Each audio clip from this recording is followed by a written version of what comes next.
Good afternoon. I'd like to thank you all for coming to this briefing, Gaza 1 year later, the quest for accountability. My name is Josh Bruckner. I'm the policy director of the U.S. campaign to end the Israeli occupation. We are a national coalition of hundreds of organizations working together to challenge U.S. policy toward Israel and the Palestinians to support human rights, international law, and a just peace. This briefing today is being co-sponsored by many different organizations. I'd like to thank all of them and hope I don't miss any. The American Arab Anti-Discrimination Committee, the American Friends Service Committee, American Muslims for Palestine, the Friends Committee on National Legislation, Jewish Voice for Peace, Just World Books, the Middle East Children's Alliance, United Methodist Kairos Response, and the U.S. Palestinian Community Network. Did I miss any co-sponsoring groups? Wonderful. Thank you to all of the groups for co-sponsoring. Thank you all for coming to attend this briefing. We're here to talk about the attack on Gaza by Israel 1 year ago, the implications of this attack, and the quest to hold Israel accountable for its actions. We're joined by 2 legal experts and 1 eyewitness photojournalist to the attack last summer. I'll introduce them all at the outset in the order in which they will speak, and then I'll turn it over to them, and then we'll open it up for questions at the end. Our first speaker is Iman Mohammed. She is the first female photojournalist based in the Gaza Strip, and her TED Talk on the subject of breaking gender barriers and covering Israel's attacks on the Gaza Strip was viewed by more than 1 million people so far in just a few months. She is also a recent contributor to the book Gaza Unsilenced. There should be some flyers in here where you can get more information about this book, which was released just a few weeks ago, I believe. After Iman speaks will be Brad Parker, who's with Defense for Children International Palestine, or DCIP for short. DCIP, a few months ago, produced a very important human rights report documenting how Palestinian children were affected by Israel's attack on the Gaza Strip, documenting deliberate, disproportional, and indiscriminate strikes that injured and killed children. We'll speak to that. And then our final speaker is Nadia Ben Youssef, who's with Adala, which means justice in English, the Legal Center for Arab Minority Rights in Israel. Adala recently submitted a report to the UN Commission of Inquiry on Gaza, documenting the flaws in Israel's investigatory process and the barriers to Palestinians in Gaza actually seeking redress for their claims through Israeli domestic mechanisms. She'll talk about that as well. So without further ado, I'd like to turn it over to Iman. Hello. Today I'm a photojournalist, and I believe that seeing for yourself is your best proof, evidence, and best way to be convinced about something, or to even form an opinion or a point of view about any matter. I'm not a politician, but I'm a Palestinian, and that means that I grew up with politics around me all through my life. And for that, it's mission impossible to be neutral. That's why I chose photography to speak louder than my voice, and for the people internationally to see what I see on a daily basis in Gaza. Through the last war, last July 2014, Palestinians and Gazans became speechless once again, facing an Israeli aggression against them and an Israeli war that was launched against Gaza. Therefore, I'm going to show you some photos today. I'll explain a little bit about it, and hopefully you'll be able to think for yourself after seeing this. This was the very first days in Gaza It's to the east of Gaza City, not far away from the heart of the city. And this photo is for a house that was not directly targeted. This was the aftermath of the house after the neighbor's house got targeted. As a photojournalist, I see we miss a lot of angles and concepts through our coverage at every war, invasion, airstrike that we cover. One of the most important ones are the layers that goes under the everyday headlines, under the explosive headlines that you get on news wires, on international agencies' websites as well. This young boy in the background, his name is Mustafa, and he's almost 6 years old in the photo. He was born during the first war of Gaza, and he was diagnosed with autism. Since then, he witnessed another war that was the second war in Gaza in 2012. And this is his third war in Gaza, where his house was severely damaged, as you can see. His sister was explaining to me how by every airstrike, every time that he would hear explosions happening, every time he would witness anything happening in the area, whether it was an airstrike, invasion, just a normal everyday assassination operation, or as you see the start of war, he would have less to say. And by less to say, for an autistic kid, that means 5 words a day go to 3, and 3 goes to 1, and 1 goes to silence. This is Al-Sheikh Ridwan neighborhood. It's a very residential, crowded residential area. It was targeted with absolutely no reason, as every time it would be targeted. This time, it's the whole compound got damaged because of targeting one building that you will see shortly.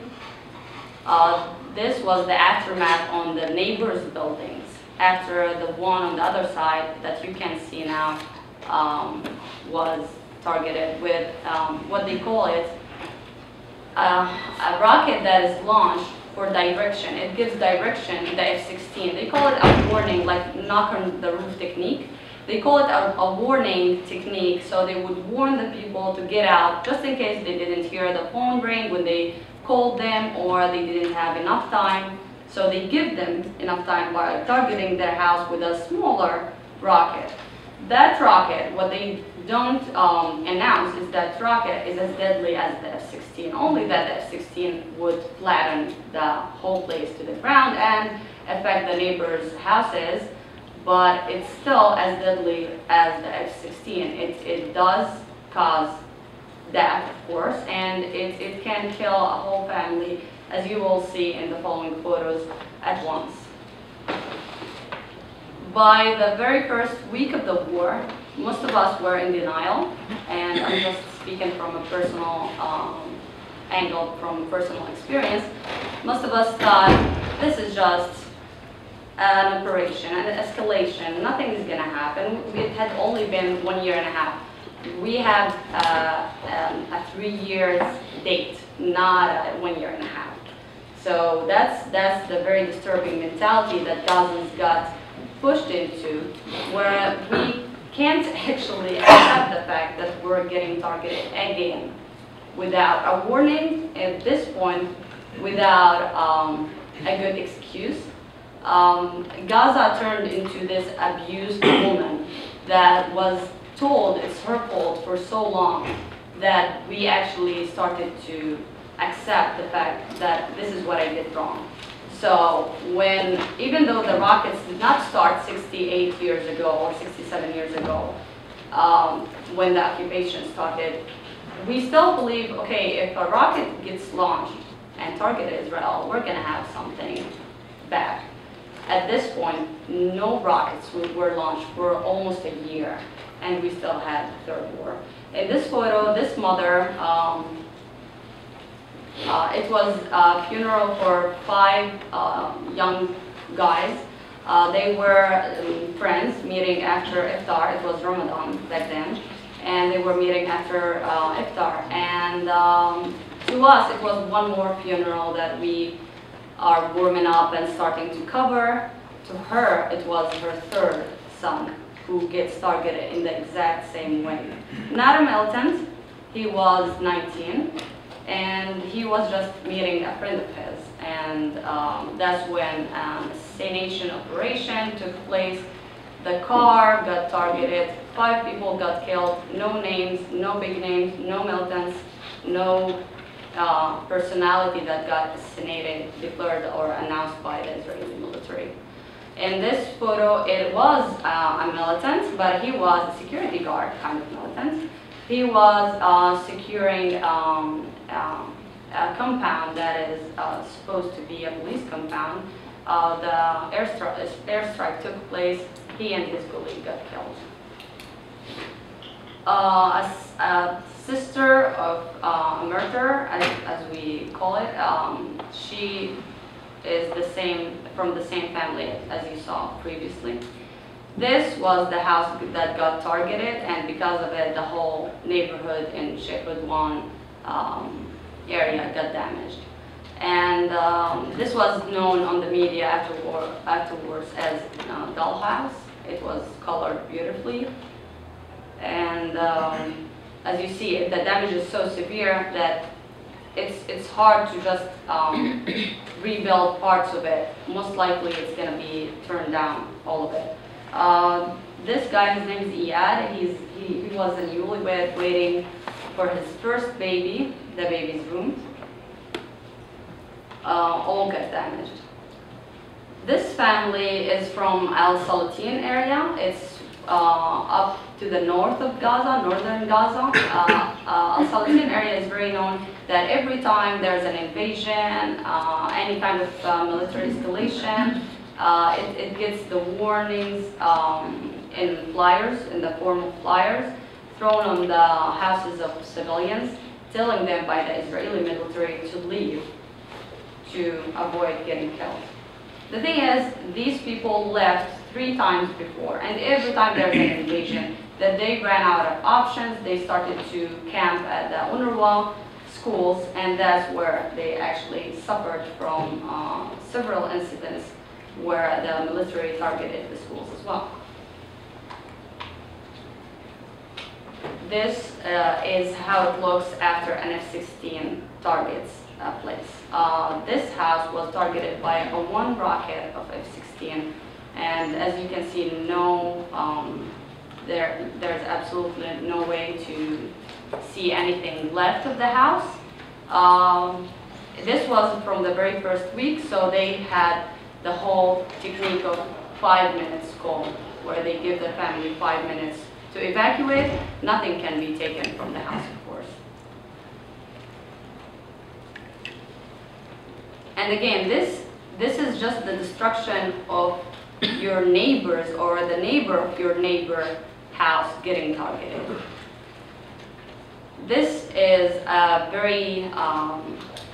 was a very challenging day that kind of had a remarkable, tragic mark on my career and my personal life.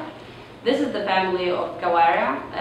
It's Kawaria family, 9 members wiped off the face of earth by the warning rocket that was targeted their house, that was launched by the Israeli warplanes. They had nothing to do with any political movements. They just happened to be living in the southern areas of Gaza Strip, which that day was under heavily fire from warplanes. This lady is Muhammad. She's like the oldest lady in the family. She's the grandmother. She actually was expecting her brother to be visiting them that day. Few minutes before they start preparing the iftar meal, which is like when we break our fast through Ramadan, They started doing that, and a phone call came, the phone rang. It's a family house, so it's divided between 3 different areas.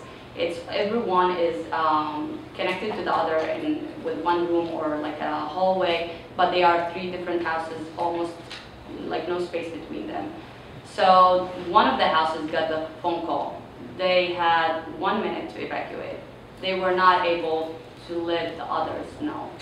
In her case, she was expecting her brother. She could have called her brother, but when the first warning rocket targeted the place, she forgot. She was under the traumatizing effect of an airstrike, and she forgot about that. So her brother happened to come by the time of the second rocket, which is the F-16. So he got killed on the spot. It was severely damaged, but that wasn't the highlight of the operation or whatever happened there. The biggest catastrophe was that 9 members were in one room. All of them got killed on the spot. Almost 5 of them were children.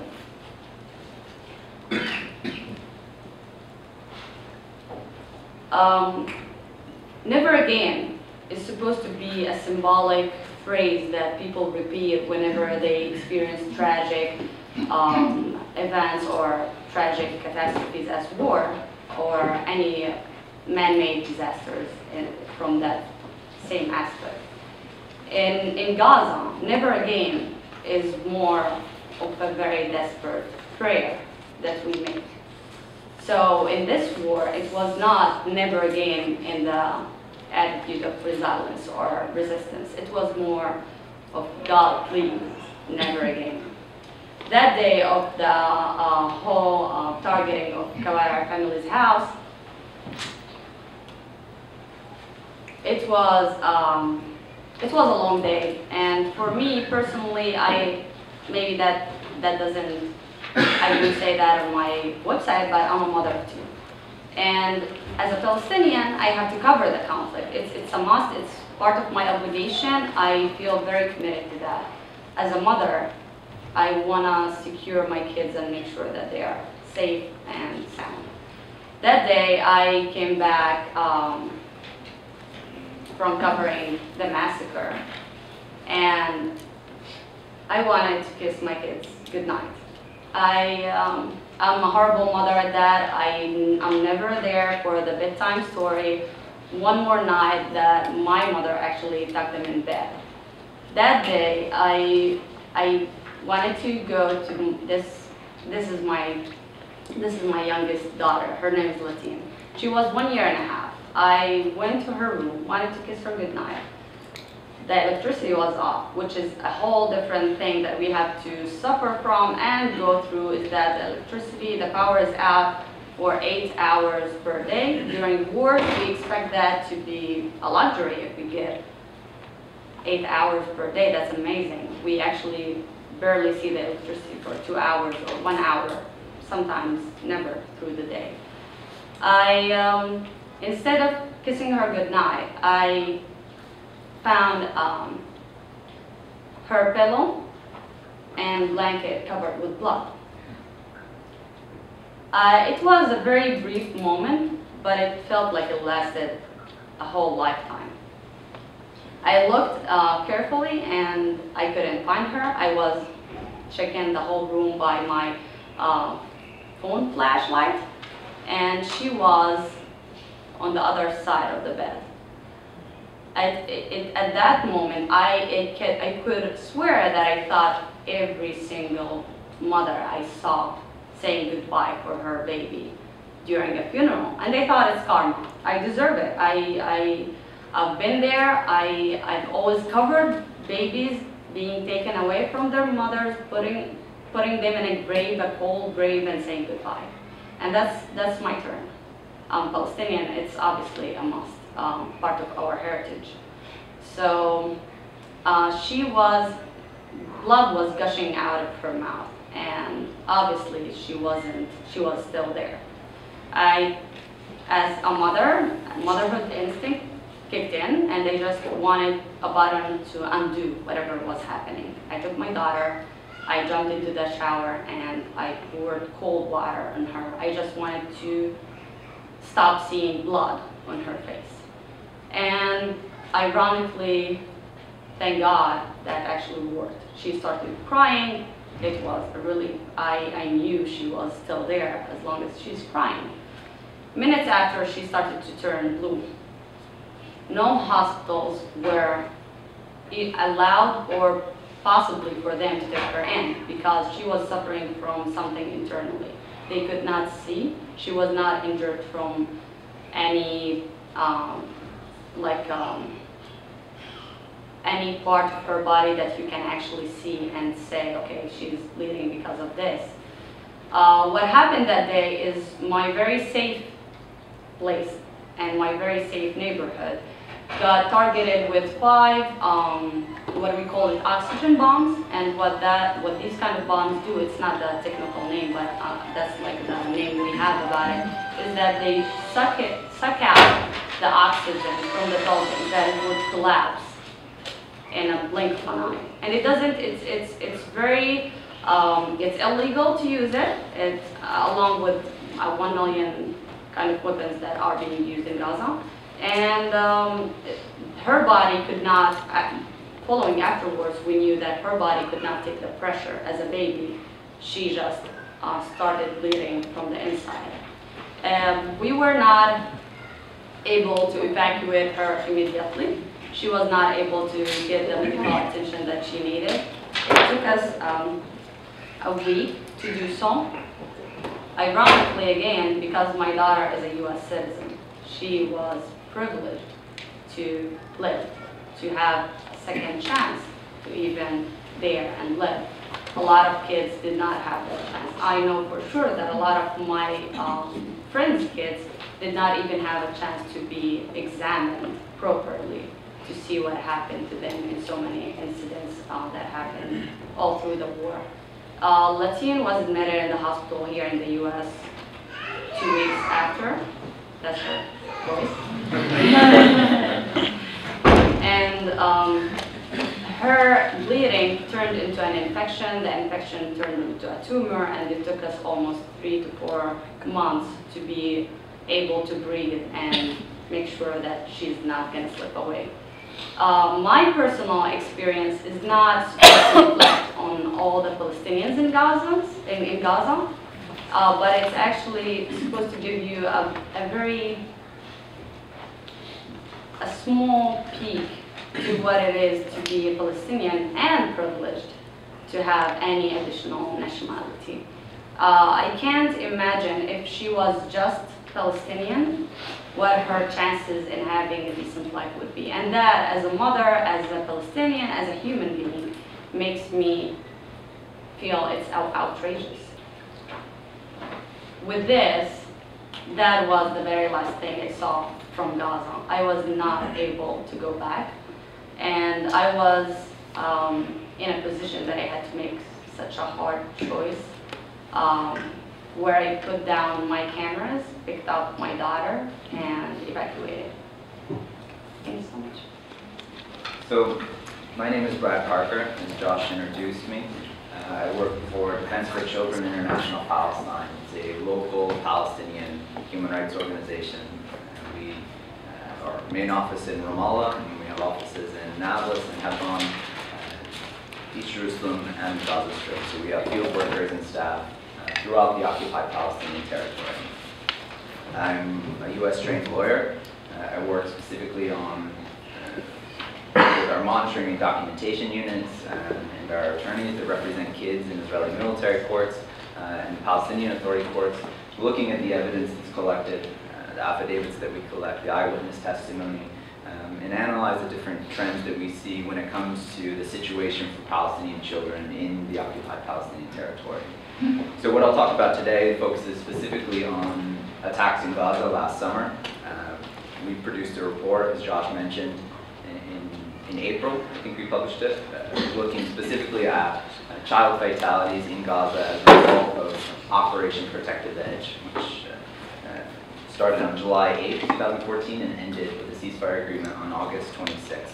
So what I'll try to do is add a bit of context to Aman's perspective and her photos and her experience on the ground in Gaza to sort of look and see what the situation is for Palestinian children living in the Gaza Strip.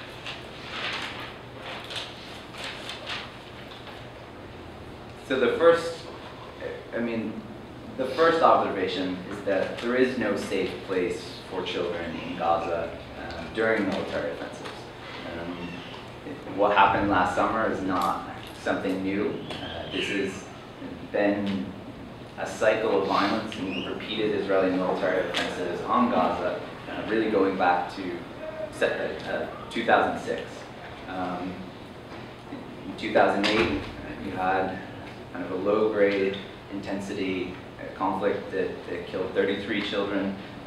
You had Operation Cast Lead in December 2008, January 2009, which killed 352 children. In November 2012, another 33 children were killed in the 8-day offensive. So this is really a repeated military offenses on the Gaza Strip, compounded by the fact that there's an ongoing 8-year-long siege that's created a completely man-made humanitarian crisis, where unemployment is skyrocketing, people have no livelihoods.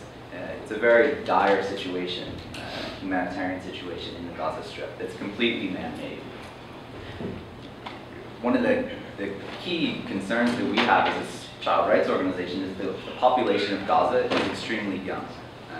Over 50% of the population in Gaza are under 18 years old. Around 40%, 42% of the population is 14 years old and younger. So this is, when you look at the context of ongoing siege, repeated military offensives, the future looks fairly bleak without any type of accountability on the horizon.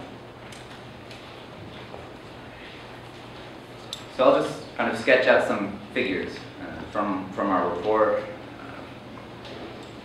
We documented 547 children killed between July 8th and August 26th of last year. 533 of these, 535 children were killed as a direct result of Israeli attacks. 12 children were killed as a result of Palestinian rockets falling short or a rocket malfunctioning. Over 3,000 children were injured. Around 1,000 children, it's difficult to get a firm number on the number of children that were maimed, but it's estimated to be at least 1,000, possibly more. So these are children that have suffered an injury causing a lifelong permanent disability. What we see from documentation and evidence collected from our field staff in Gaza is that there's overwhelming evidence of international humanitarian law violations carried out by Israeli authorities, the Israeli armed forces. You see direct attacks on children, civilians generally, indiscriminate attacks on civilians, civilian homes, schools, residential buildings, and then you have disproportionate attacks throughout the Gaza Strip. Right? There was no safe place. Children that fled from their homes after having flyers dropped, or phone calls, or roof knocks from drones, right? They fled their homes. We documented 18 children killed in UNRWA shelters, UNRWA schools, right? On direct attacks against UNRWA schools in Gaza by Israeli armed forces. One thing that we tried to do in this report that we hadn't done in previous reports is look at the types of attacks. So airstrikes, drone strikes, what types of weapons are being used? We know children are being killed, but what are the means and methods? And how does that comport with international humanitarian law? So what we found, based on our documentation, we had 225 kids killed in airstrikes. And so this is typically a case that Nadia will speak about and that Aman mentioned. F-16 fighter jet, F-15 fighter jet, dropping 1,000, 1,500, 2,000 pound bomb on a residential home. There may be a military target, there may not, right?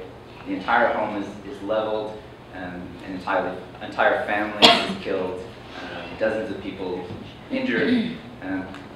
These were sort of the norm, right? There wasn't any particular area that was left untouched from violations of international humanitarian law, and this is really what we see is a complete disregard to follow international humanitarian law by the Israeli armed forces. So I talk about indiscriminate attacks, disproportionate attacks, IHL violations. I want to just sort of talk about what I mean. What's the standard? What do armed forces have to abide by? So in international humanitarian law, right, there's two main principles. Principle of distinction, principle of proportionality. International humanitarian law governs armed conflict. It's not human rights law. It actually allows for people to kill each other. Right? This is the point. It regulates the means and method of warfare. So these two principles are the guide for how to carry out attacks. Principle of distinction. Right? Civilian targets can never be attacked. Full stop. Women, children presumed to be civilians. Children have special protections under international humanitarian law. If you are an attacking force and you see a child, the presumption is that he's a child. He's a civilian. He's not a lawful target. If you target him, if you kill him, knowing that he's a child, knowing that he's not involved in hostilities, that's a war crime. It's a violation of international humanitarian law. It's very, very clear. It's very simple. It's not so complex.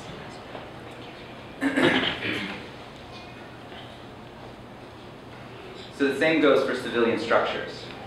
If this is a residential building, the presumption is it's a civilian building. You have to have concrete information that it's a military target in order to carry out a lawful attack. Even if you have a military target. So say we are in a school. It's presumed to be a civilian target or a civilian object. It can't be targeted. If you target it, it's an indiscriminate attack. It's a violation of IHL, war crime. Say it's a school where Palestinian armed groups have placed rockets inside, right? That turns that school into military object, right? For the time that those rockets are in that school, it can be attacked. It doesn't allow you to attack other schools because there's rockets in this specific school, right? It's case by case, specific to the specific target. You can't use an argument saying Palestinian armed group placed rockets in schools, so that's why we targeted this school 20 kilometers away, 10 miles away. Right? It's case by case and specific to each target. Once those rockets are removed from that school, it goes back to being a civilian object. It can't be targeted. Principle of distinction applies. So I want to just highlight a few specific cases that sort of show what this looks like on the ground. So one thing that we noticed in the documentation was the increasing use of drones. This is a trend that we've sort of been concerned about since December 2008, January 2009, during Operation Castlet. We saw drones not just being used for surveillance throughout the Gaza Strip, but weaponized to target and attack individuals, but also homes, military targets, kind of everything. So last summer, we documented 164 children killed in drone strikes. I'll talk about two cases just quick to give you a sense of what we mean when kids were directly targeted. So July 23rd, 2014, Rabi Abdul-Ras is a 9-year-old from North Gaza. He fled his home with his family on July 17th, went to a UNRWA school that was turned into a shelter. Stayed there for a few days. The school was overcrowded. Everybody was fleeing from North Gaza to these different shelters, trying to find a safe space for their kids. Because of the conditions in the school, overcrowding, they decided to go back to their home to get supplies, to get clothes, to get anything that they could to make the overcrowding and the situation in the school better for themselves. So on July 23rd, about 10 a.m., Rabi and his mom and another mother and her child went back to their village, walking, and they had a cart. They filled it up with clothes, some food that they had left in the home, and they're making their way back along a dirt road in the open air. And geographically, this village is located very close to the Israeli border fence with Gaza in the north. They were targeted with artillery from tanks across the border.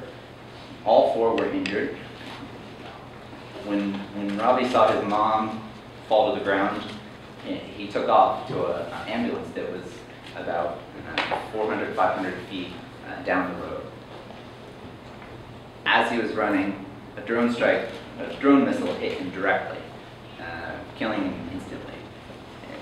This is sort of a typical case. There's a handful of cases that are exactly like this. You have a child, quite young enough where there's a distinct difference in height from an adult, outside in the open air with an unobstructed view.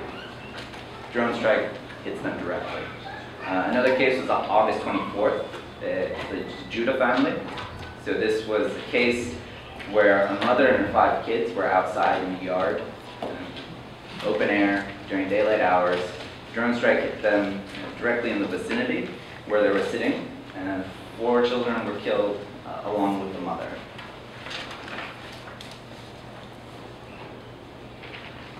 And the last case I want to mention highlights an indiscriminate attack, but it also, I'm using it to show the impact that these military offensives have on kids, their family, and their community. So Ala Balata is 17 last summer. A year ago today, Israeli drones or fighter jets targeted his home with Hellfire missiles, a US-provided weapon. Around 4:30, he left to go out to the store to get some milk. He comes back to his home. He finds 11 members of the family killed, including 5 children. He picks up his younger brother. His intestines are spilling out, and this is a 17-year-old boy experiencing this around him. In his testimony that he gave to us, in the conversation that I've had with our Gaza-based field worker, just talking about this case, you see this child who's now lost his entire family. He has the experience of disbelief, shock. He's trying to push his brother's intestines back into his body, and he thinks that he's going to be okay. His brother's dead in his arms, and he doesn't know how to process it. And this is not a one case. This is the experience of children throughout the Gaza Strip. And when we talk about these cases, when we talk about violations of international law, the status quo is impunity. Right? There is no accountability. There's no ramification for doing anything in violation of international law. U.S. weapons are used to carry out attacks in complete disregard of international law. The trigger for the next military offensive is impunity. It's not Hamas rockets, it's not provocations by Israel, it's none of that, right? The trigger is impunity, because these attacks can continue. Military offensives will be repeated, and we'll be talking about this until somebody holds somebody accountable. And that's why we're here. So I'll stop there, and we can talk more about any of this or anything else in questions.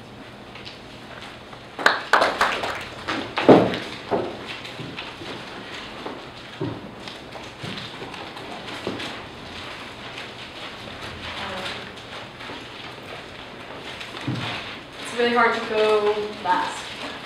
It's really hard to follow you, Iman. It's hard to follow you, Brad, always. And I'm grateful for your testimony, and I'm grateful, Brad, for your documentation, and that we're telling the stories of people. We're lawyers. Are there other lawyers in the room? No? Great.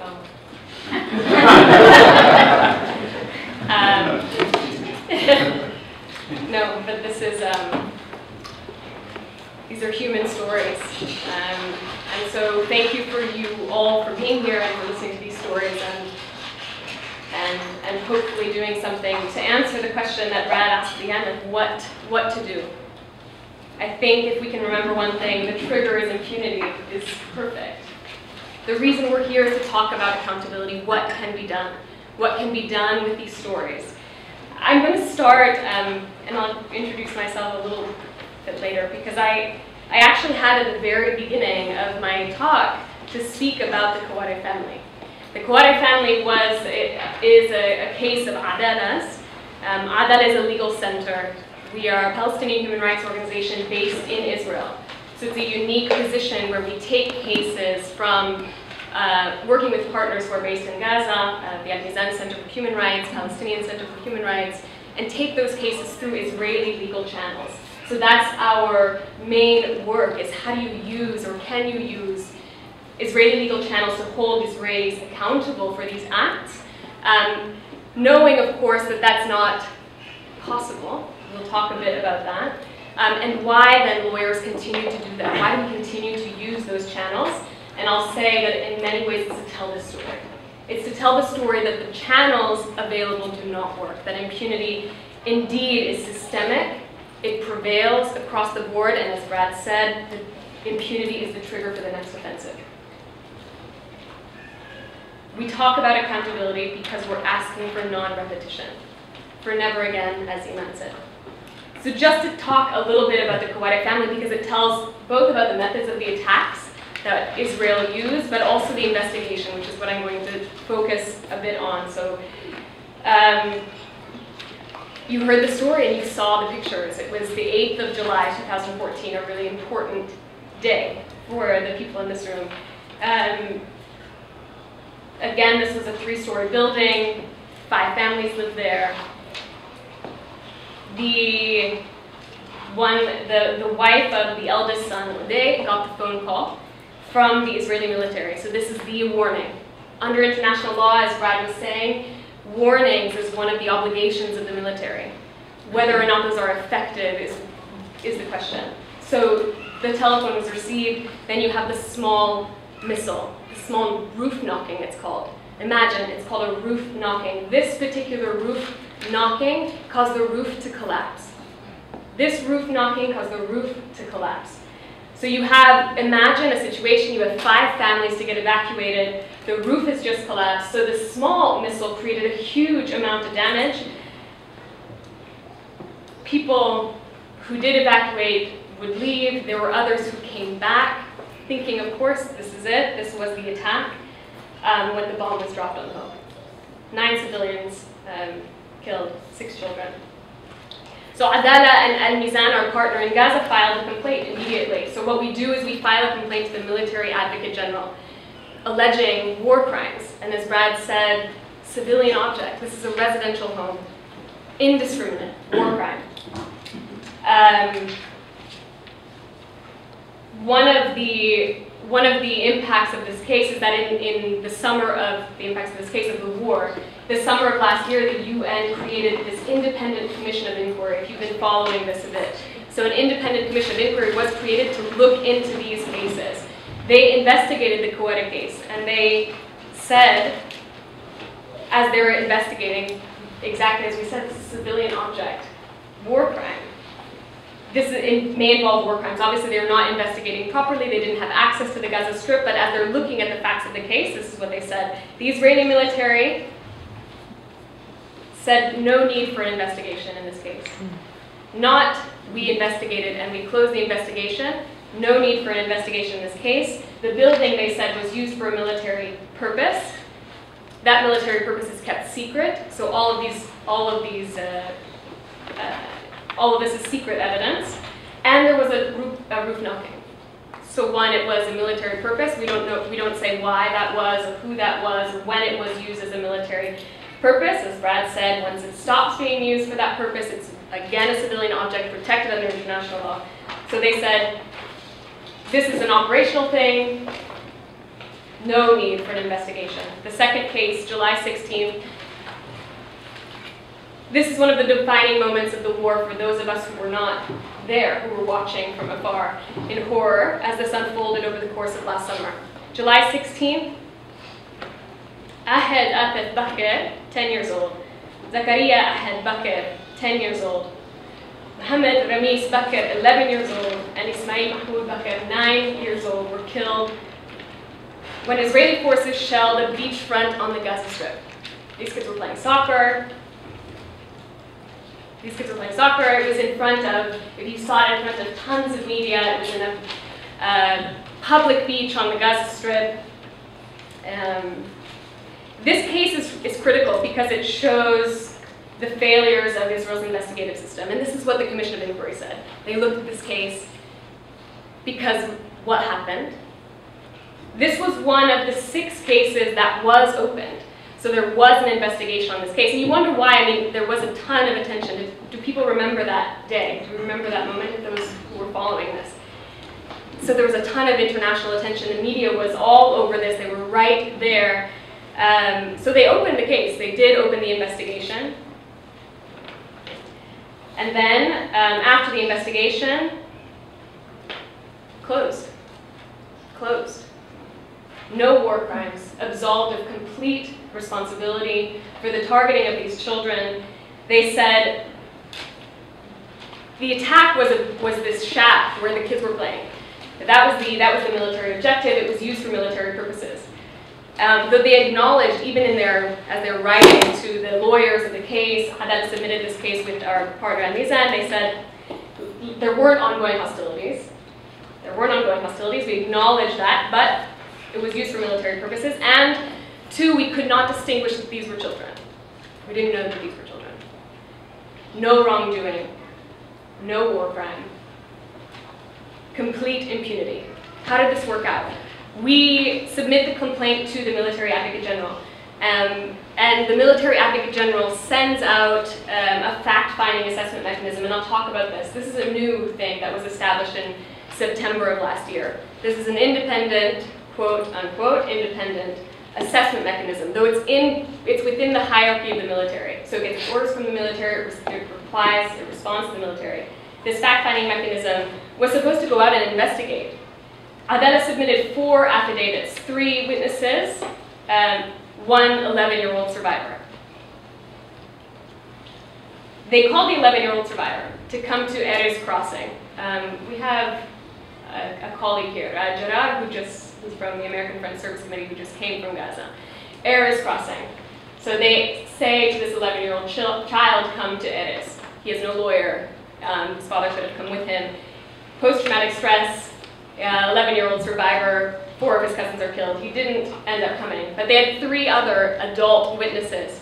They didn't call those witnesses. So the witnesses were not called. No foreign press was approached. And so we wonder, where are they getting this information? How are they assessing the situation? How are they assessing the incident when witnesses were not approached? Incident is closed. Investigation was opened. Investigation is closed. That is one of 6 that was opened. So we have, as we'll talk, Adela itself, for example, submitted 22 complaints. 22 complaints, and we're choosing them for a specific reason. The incidents are responding to what Brad laid out as far as what are the violations of international law. So was this a civilian object? Was it a home? Was it direct targeting of civilians? Were there kids on the beach? Was it protected property under international law like hospitals or schools, ambulances? Was it media? So these are the cases that we're taking. So we're a legal center. We're also a human rights organization that's looking to make an impact. So if you get a good case, if you get a case that exposes a policy that is illegal under international law, that's the kind of case we're taking. So we submit 22 of those cases to the Military Advocate General. So we had this response on the UNRWA schools was the other of the 5 cases that were opened. So the 2 cases that were opened by the Military Advocate General so far that Adela submitted and that human rights organizations are putting forward are the kids on Gaza Beach. It was closed in June. And the ongoing investigations into the targeting of UNRWA, the UN schools, their UN schools. So these are also protected under international law. And so we're saying, so we have these 22 incidents, and we're requesting independent criminal investigations. 7 of those cases, like the Kawari family, no investigation needed. 9 of those cases, we're still waiting for responses. So you have concrete evidence that these domestic investigations aren't working properly. And the reason, what's interesting too, I think about the way that we work, people often ask why. Why is Adala going to the military advocate general when you know from experience that they're not going to open these cases? What do I mean by you know from experience? Brad talked about Operation Cast Lead. This was before last summer, the largest military offensive on the Gaza Strip. Operation Cast Lead, 2008, 2009. So again, approximately 1,400 Palestinians were killed. 400 incidents were examined by the military, so presented to the military by human rights organizations, looked into by the military. 52 resulted in an opening of a criminal investigation. So they looked into 52. 3 resulted in the filing of indictments. 3 resulted in the filing of indictments. The most severe punishment was delivered in the case of the theft of a credit card. 1,400 Palestinians were killed. The most severe punishment for soldiers was the theft of a credit card. And I think, in fact, what you're seeing is the same. And how do we know that that's going to continue to happen? Well, you look at the defense minister. So this is Moshe Ayalon, defense minister Moshe Ayalon, when he's talking about what he perceives to be, to warrant a criminal investigation. He says that if someone during battle committed a crime, a war crime, committed a crime, for example, looting, rape, deliberately shooting a woman or a child, waving a white flag, not just child, but if they're waving a white flag, that's breaking the law and that's criminal. So he says that's when we'll start the investigation. And in fact, that's what's happening now. So what's the only indictment to happen from this war? Looting.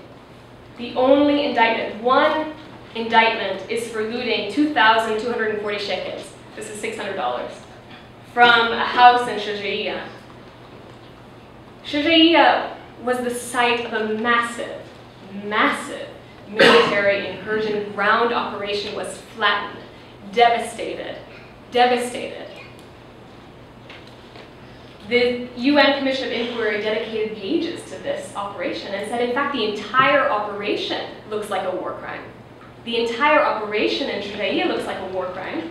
And what we're seeing out of Israel is a willingness only to investigate looting. So, for example, a similar case of Shajaiya, Rafah, so this is known as Black Friday. And if anyone saw today, Amnesty International together with Forensic Architecture, amazing organization that DCI works with closely, just released a report on Black Friday. This Rafah killing, if you remember, 135 people were killed in a massive storm of military ground incursion into Rafah in southern Gaza after the kidnapping and killing of an Israeli soldier. And so they were looking at that and said, this is a war crime in the way that it was handled. Again, the Defense Minister Moshe Ayalon will say this is potentially operationally problematic, but certainly not a war crime. Domestically, what else can be done? So we're using the domestic legal channels in some ways to show that they're not working. There were some changes. I mentioned the fact-finding assessment mechanism. So this is something that we go to, say, the UN or to the EU, or even here, we hear it all the time. Because on the part of Israel, this is a huge change, that they have this new fact-finding mechanism that's investigating the war. And we're saying, we've tested it. We've tested it, and it doesn't work. It doesn't work. It's not holding anyone accountable. Just a few other things about what, if you're thinking, what else is Adela doing? What else are human rights organizations doing? What else can be done? It's all to say very little. Domestically, the Israeli Supreme Court has a policy of non-intervention to these decisions. So in 2011, in a case that was looking at the duty to investigate, the Supreme Court says we have, as is well known, a principle of maximal restraint in judicial intervention in the decisions of the military. Maximal restraint. So it should only occur in exceptional circumstances. So the ruling is saying that even if there are petitions that are alleging suspected war crimes, even if we were to focus on specific incidents, support that with strong evidence, they're unlikely to go forward in the Israeli Supreme Court due to this policy of maximal restraint. So the Supreme Court doesn't intervene. Additional barriers, obviously, Brad said the blockade. If you were to, there's a lot of barriers for people, not even in criminal courts, but in civil courts. They say we have a case against the military for injuries. So many barriers for Palestinians to access justice, which is critical for again, non-repetition. So Adala, in addition, as it's doing its legal work, is also working in international advocacy. So we're working very closely with the UN Commission of Inquiry, which issued a very important report in June of just last month. I would encourage you to read it, which was very powerful and damning and calling for an end to the systemic impunity that prevails across the board. And we're here for that purpose. That is now establishing a US presence, because this is where change needs to happen. This is where that commitment to human rights and the commitment to an end and a just end is going to be written here. And for those of you who care about this, and I'm grateful again to see so many people here, there's a huge obligation, there's a huge responsibility, and if there's any questions as far as what Adala is doing, I'm happy to take that, but I'm also really interested to think together about what we can do, what sort of information you need for us if you're here, if you're working here, thank you so much.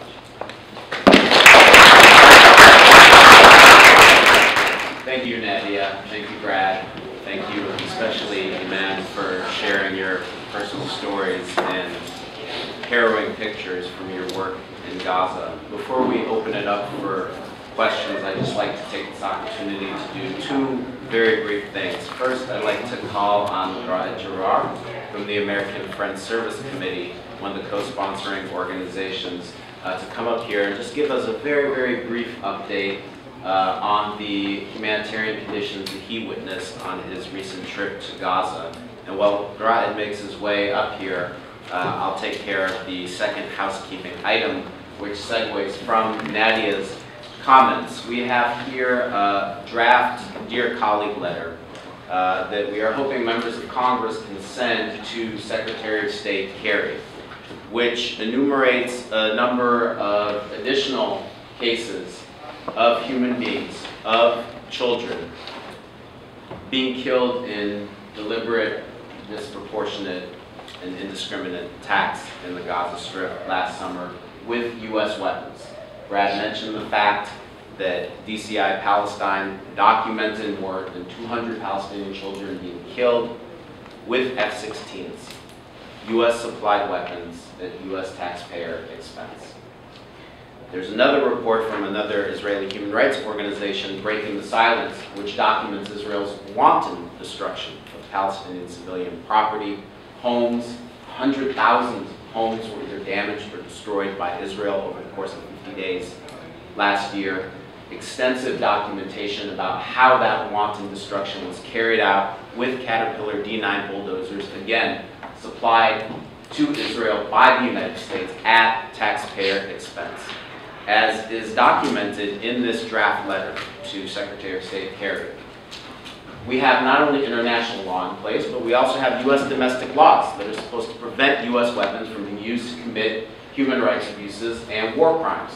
And what this draft letter does is ask Secretary of State Kerry to open an investigation into these incidents, examine these reports by DCI Palestine, by Advocacy, by Breaking the Silence, and to report back to Congress as to whether the Arms Export Control Act has been violated by Israel, whether the Leahy Law has been broken.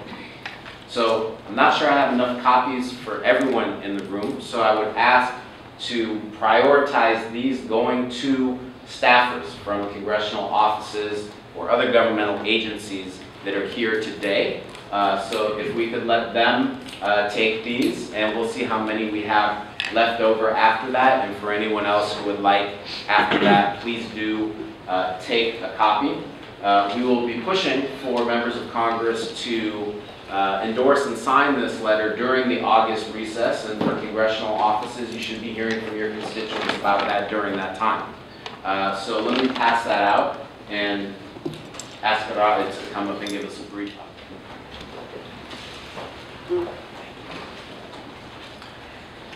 Thank you, Josh, and thanks to all the speakers. I apologize for being underdressed to all this. I came back a couple of days ago, so I haven't really processed all what I've seen. My name again is Ra'ed Jarrah. I'm with the American Friends Service Committee. My organization has been operational in Gaza since 1949. So it's been a while of actually working inside both Israel and Palestine for generations now. I will speak about 4 issues very fast. I think I have 4 minutes, so 1 issue a minute. The first one is that the humanitarian crisis is, and the war is still going on. From the Palestinian perspective in Gaza, the war did not stop. Maybe the military operations are on hold, but the systems that exist, whether it's the ongoing sanctions or the man-made humanitarian crisis, are still there. The day that I arrived to Gaza, and this was my first ever trip to Palestine, although I am of Palestinian descent. The first day I arrived to Gaza, I went to the hotel, which is a very nice hotel. I wasn't imagining to have nice hotels in Gaza. But when I wanted to take a shower, the water that comes out of the shower is seawater. It's salty water. Because there are no systems of water treatment anymore, because they were bombed during the war last year. So imagine living in a city that has no water, salty water comes out of the faucet. And it sounds like a small detail, but you can't take showers, you can't cook, you can't wash your hands. Electricity comes once in segments, so 8 hours, it works for 8 hours and it depends on 8 hours. These issues, in addition to all of the other infrastructure issues, are bureaucratic decisions. They're not real humanitarian issues or infrastructure issues. The grid is connected to Israel, so someone in Israel can change the amount of electricity that can go in like 3 minutes, and people will have 24 hours of electricity. Or the water is also connected to Israel. And all of the other infrastructure issues. Any construction material is not allowed inside the country, so the destruction that happened last year or 2012 or before is still there. When I took the tour around this trip, you can see things that were bombed in 2008, 2012, 2000. They look exactly the same. It's destruction over destruction over destruction. And I think from a Palestinian perspective, they don't see these operations as isolated incidents. They're actually all chapters in the same. The second point that I want to make is that, during my trip there, I was actually amazed that there is a space of social entrepreneurship. There are people are living their lives as well. We hear a lot about the destruction and the negative aspects, but at the same time, there is life is going on, and there are new cars. They have weddings, they eat, they go out, they have fun. And these things actually meant a lot to me, to see that there is actual life there, that we don't really see it on a daily basis. I met with so many young Palestinians who have never left the Gaza Strip before. They're very passionate about politics. They want to talk about it and work on things. But it's not easy for them because they're not allowed to go in and out. Which leads me to my third point about going in and out. As a U.S. citizen who works with AFSC, it was easy for me to go anywhere I want, whether it's Tel Aviv or Gaza. Israelis and Palestinians can't cross the borders. Or any other international people can't without permits. So going in and out of Gaza was the most dehumanizing experience I've had in my life. I've had so many dehumanizing experiences. Half Iraqi, half Palestinian who went through a bunch of wars. But you go through this checkpoint and no one talks to you. I actually prefer people yelling at me than being treated as a sheep. You feel like you're a rat. You go through these tunnels And it's like 1984. These metal gates open. There's like a small green and red light. It opens, you go inside, it closes behind you, and you wait. You wait like a sheep between these two metal doors. And then it can open in 30 seconds, 5 minutes, and they go to the next stage. And it was so like disgusting and shocking. I was thinking like when you treat people like animals, sometimes they become animals. Like they treat you back in that way. It was so painful to go through the Israeli part. And you come, of course, inside the Palestinian part, and there are two different waters there, which is interesting to look at the political part. Am I done with time? So there's one checkpoint called the Khamsa Khamsa, the 5-5, which is controlled by Fatah. You go there, they have like a document with my picture, they stamped it, they're welcome, this is welcome. And then I went for another, 100 feet, and there is another border crossing controlled by Hamas. And they act as if I just came back from Israel. They're like, oh, welcome! And they have this other set of documents with my picture, another picture on it, that they stamp. I was thinking, wow, it's amazing to see the proximity of everything and the infrastructures that are created. I see the Israeli system and then the Palestinian Authority system and then Hamas within like 30 meters, and the way that they talk to each other is just like so fascinating. The last point that I want to make is things that we can do from the US side. So what happened last year or the year before, what happened in the last decades, there were so many documented war crimes and violations that happened in Gaza. We're not audiences with this, As a US citizen and taxpayer, I'm actually funding many of these violations. The fact of the matter that we haven't had a single Israeli soldier sanctioned by any of our regulations, including the labor law. My organization has been working a lot on the labor law, and we're trying to pressure the State Department to sanction one Israeli soldier, one, that has committed a crime in the last 30 years. Such a small task, right? You think there has been one soldier that has committed one crime in the last 30 years. And we're not asking for like a huge thing to take him to the International Criminal Court. It's about cutting US funds from going to that one Israeli soldier. A very reasonable demand.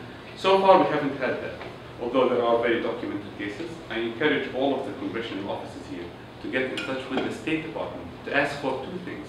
Number one, there are structural issues with implementing the labor law in Israel-Palestine. Israel is the only country in the world that we have no tracking mechanism to know where our weapons are. The only country, although it's 55% of the FMF account, we have no tracking mechanism to know where the US bullet ends inside Israel. So there's no database to check against, even if we can prove that there is a violation. On the other hand, there are so many cases that are documented of violations that haven't been taken seriously. So I encourage all of the congressional offices here to inquire into, ask the State Department to have a serious inquiry into the implementation of the labor law in Israel, because it will send the right political message that the US will not continue its unchecked support of Israel. Thank you. Thank you so much.